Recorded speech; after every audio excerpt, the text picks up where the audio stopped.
How to buy gift card on Eneba app. Need a quick way to grab gaming credits? Let's buy a gift card on the Eneba app. Start by opening the Eneba app on your device and then log in to your account.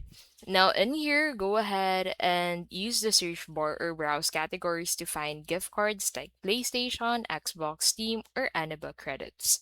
So for example, you prefer to buy Steam gift cards. So simply select Steam gift cards under the categories and that will take you here.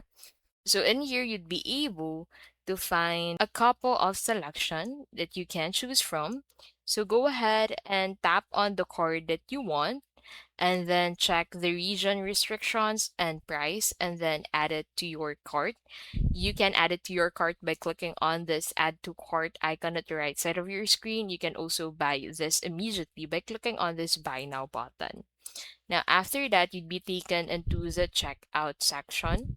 So in here, you need to go ahead and confirm that you are gonna buy this item from Eneba and then click on this proceed to checkout. So if you do have a discount code, you can enter that under the cart section. And then in here, you need to select your payment method for this specific purchase. And then after you pay for the item, you'd be able to get your product. So your digital code appears instantly in your Eneba account and email. Redeem it on the platform you choose. And that's it. Buying gift cards on Eneba is fast, secure, and works worldwide. And that is how you can basically buy a gift card on Eneba app.